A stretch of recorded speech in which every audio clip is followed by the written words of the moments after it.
ETF index mutual funds నేర్చుకుని stock మార్కెట్లో రాణించాలనుకుంటున్నారా? వెంటనే ఈ నెంబర్కి కాల్ చేయండి.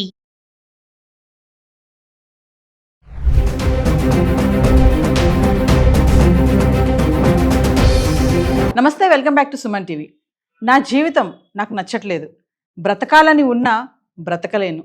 పిల్లలను వదిలి ఉండలేను. అమ్మ నన్ను క్షమించు. మరి మేడ్చల్ల చెర్లపల్లిలో రైల్వే ట్రాక్ పైన సూసైడ్ చేసుకున్న తల్లి పిల్లల సంఘటన చాలా దారుణం కదా, ఎంతో బాధాకరమైన విషయం. మరి ఎటువంటి ఆర్థిక సమస్యలు లేవు, ఎటువంటి కుటుంబ సమస్యలు లేవు, చక్కగా ఉన్నారు. పిల్లలు చదువుకుంటున్నారు, intermediate, inter second year and inter first year. ఆవిడ చూస్తే ఐటీ ఎంప్లాయీ. మరి ఏం జరిగింది?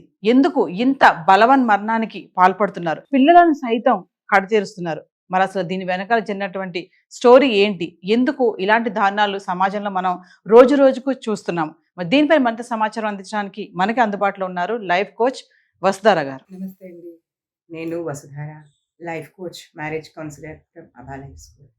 మీరు చెప్పిన వార్త నేను కూడా చదివానండి. ఆవిడ ఉద్యోగి, ఐటీ ఉద్యోగి, 2 పిల్లలు, దాటు టీనేజ్ పిల్లలు, ఇంటర్మీడియట్లో చదువుతున్నారంట. ఇది చాలా బాధాకరం. ఇది sensitive issue to deal also. మనము ఈ వీడియో ఎవరిని నిందించటానికో, ఇంకేదో చెప్పటానికో, ఇంకెవరినో కోప్పటానికో దయచేసి కాదండి. ఎందుకు జరుగుతుంది ఒక సైకలాజికల్ విశ్లేషణ కోసం. ఇంకా ఈనాటి సమాజంలో నా దగ్గరికి చాలామంది వస్తున్నారండి. ఎమోషనల్ రెగ్యులేషన్ లేదు, ఎమోషన్స్ని కంట్రోల్ చేసుకోవడం లేదు, ఆ క్షణికావేశంలో తీవ్రమైన నిర్ణయాలు తీసుకుని జీవితాలు పాడు చేసుకోవటం. ఆ తర్వాత మా దగ్గరికి వచ్చేసి మేడం ఇలా జరిగింది, మేడం ఇలా జరిగింది, నా హస్బెండ్ ఇలా, నా కూతురు ఇలా, నా పాప ఇలా అనేసి మళ్ళీ మా దగ్గరికి వచ్చి కౌన్సిలింగ్లు తీసుకునే వాళ్ళు వీళ్ళు కొద్ది శాతమేనండి, లేని వాళ్ళు చాలామంది ఉన్నారు. సో సమాజంలో ఇప్పుడు నివురుగప్పిన నిప్పులా జరుగుతున్నది ఏమిటి అని అంటే, కనపడని అంతర్లీనంగా ఉన్న స్ట్రెస్. ఈ స్ట్రెస్ని ఎలా బహిర్గతం చేయాలి, ఎలా ప్రాసెస్ చేయాలో తెలియకుండా ఇగో ఇలాంటి తీవ్రమైన నిర్ణయాలు జనాలు తీసుకుంటున్నారండి.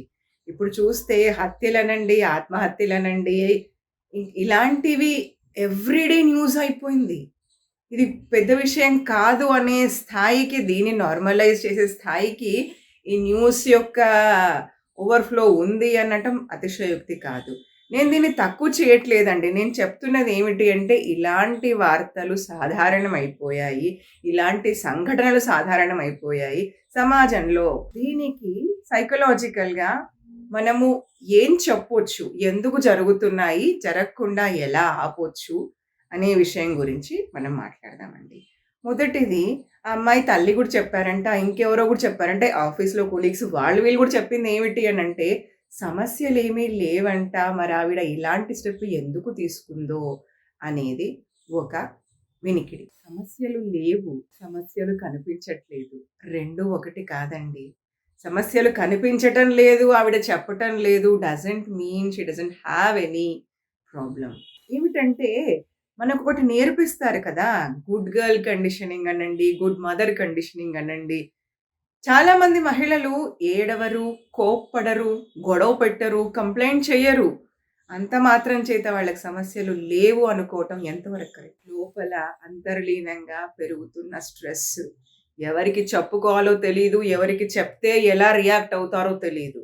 అందున ఈవిడ భర్త దుబాయ్లో ఉన్నట్టు చెప్తున్నారు.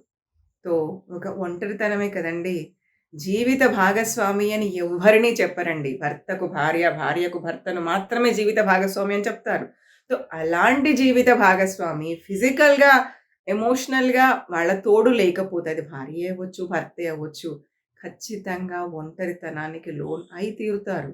వాళ్ళు దూరంగా ఉన్నా, ఒకే కప్పు కింద ఉండి ఇద్దరి మధ్య ఒక మంచి రిలేషన్షిప్ లేకపోయినా కూడా ఖచ్చితంగా ఒంటరితనము, రిలేషన్షిప్ స్ట్రెస్ అనేవి ఉండి తీరుతాయి.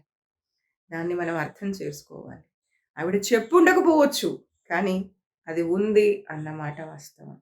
ఇంకోసరికి వచ్చేసరికి, నువ్వు మంచి అమ్మవు అని అంటే, నీకు నువ్వు ఇంపార్టెంట్ కాదమ్మా, నువ్వు ఇప్పుడు అమ్మవు అయిపోయావు, నీ పిల్లల్ని చూసుకోవాలి, ఇల్లు చూసుకోవాలి, ఉద్యోగం చూసుకోవాలి, you have too many responsibilities. నీ కోసం నువ్వు ఆలోచించుకోవడం కాదు, నువ్వు నీ చుట్టూ ఉన్న నీ పిల్లల కోసం, నీ ఇల్లు, నీ బాధ్యత, నీ కుటుంబం, ఇదే నువ్వు ఆలోచించాలి అనే కండిషనింగ్ కూడా ఇవ్వబడింది. ఇలాంటి సందర్భాలలో ఆ స్ట్రెస్ని ఎలా ప్రాసెస్ చేసుకోవాలో తెలియక ఇలాంటి నిర్ణయాలు. ఇంకో మాట కూడా వచ్చింది, క్షణికావేశంలో ఇలాంటి తప్పులు చేస్తున్నారా అని.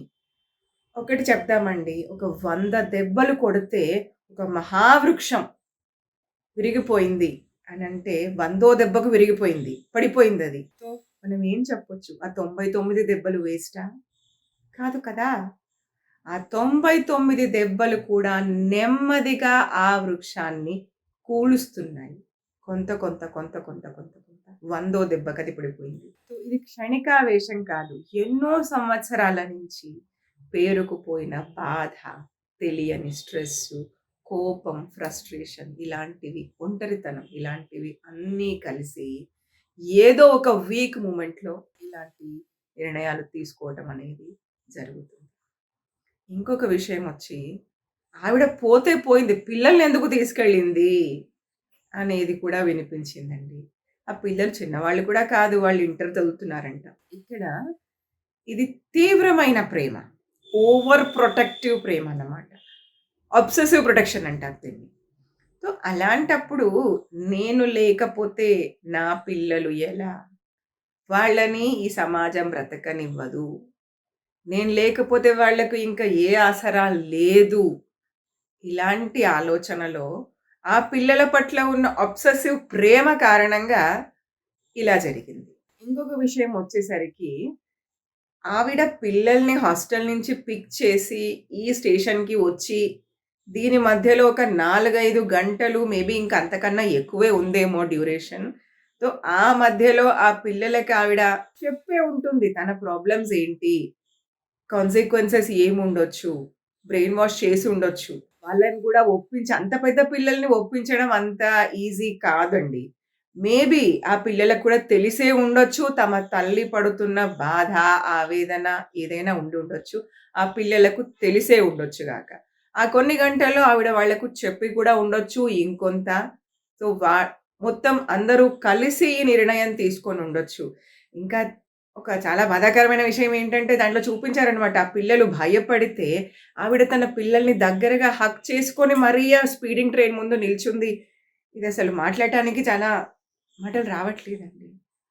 వీళ్ళు భయపడ్డారు, కానీ ఆ తల్లితోనే ఉన్నారు. ఇంకొకటి ఏంటంటే, కుటుంబానికి ఎందుకు కనిపించలేదు? సరే బయటి వాళ్ళు, కొలీగ్స్ వాళ్ళకి కనిపించలేదు, అర్థమవుతుంది. కుటుంబానికి ఎందుకు కనిపించలేదు? వాళ్ళ అమ్మ కూడా చెప్పారు, ఏ బాధ లేదు అనేసి. బహిర్గతం చెయ్యకపోవటం మనకి ఎన్నో నేర్పిస్తారండి. దయచేసి ఎలా కమ్యూనికేట్ చేయాలి, ఎమోషన్స్ని ఎలా ప్రాసెస్ చేసుకోవాలి, ఎస్పెషల్లీ నెగటివ్ ఎమోషన్స్ని ఎలా ప్రాసెస్ చేసుకోవాలి, నాకు నొప్పి, నాకు బాధ, హెల్ప్ తీసుకోవడం ఎలా, ఇలాంటివి నేర్చుకోవాల్సిన అవసరం ఈ కాలంలో అందరికీ ఉందండి. Nobody is an exception. అందరూ నేర్చుకోవాలి, హెల్ప్ అడగాలి. హెల్ప్ అడిగితే నన్ను ఏమనుకుంటారు, నన్ను వీక్ అనుకుంటారు, నేను ఒక స్ట్రాంగ్ మదర్, నేను ఒక స్ట్రాంగ్ అనేది అనే మాస్క్ వేసుకొని తిరగాలి ఇప్పుడు అందరికీ అదే. కానీ ఆ స్ట్రాంగ్ మాస్క్ వెనక ఎంత గందరగోళం, ఎంతటి కల్లోలం, ఎంతటి సైలెంట్ బర్న్అవుట్ జరుగుతుంది ఎవరికి తెలియదండి.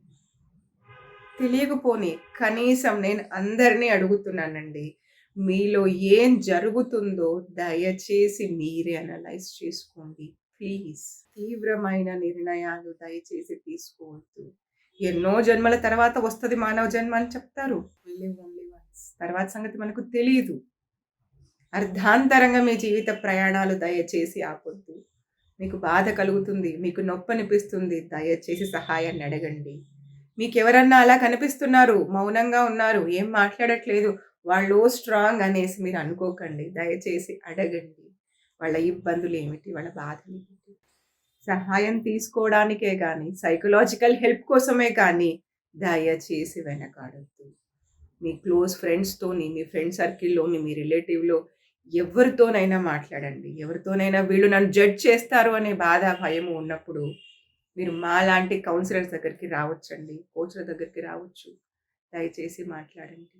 జీవితాన్ని నాశనం చేసుకోవద్దు. సైలెంట్ బర్న్అవుట్ నుంచి మిమ్మల్ని మీరే కాపాడుకోవాలి. భగవంతుడు కూడా ఎవరు వాళ్ళ కోసం సహాయం చేసుకుంటారో వాళ్ళకి మాత్రమే భగవంతుడు సహాయం చేస్తాడు. మీలో జరుగుతున్న కల్లోలం రగులుతున్న అగ్ని పర్వతాలు, ఎమోషనల్ డ్యామేజ్ అవన్నీ మీకు మాత్రమే తెలుసు. దయచేసి పంచుకోండి, అర్థం చేసుకోండి, దాని నుంచి బయటపడండి. మీరు, మీ చుట్టూ ఓ కుటుంబం, అందరినీ కాపాడేది మీరే. దానికోసం మిమ్మల్ని మీరు నాశనం చేసుకోవద్దండి. దయచేసి చెప్తున్నాను. హెల్ప్ అవసరమైతే తీసుకోండి, మాట్లాడండి. ఇలాంటి తీవ్రమైన నిర్ణయాలు దయచేసి చెయ్యకండమ్మా, దయచేసి చెయ్యకండి.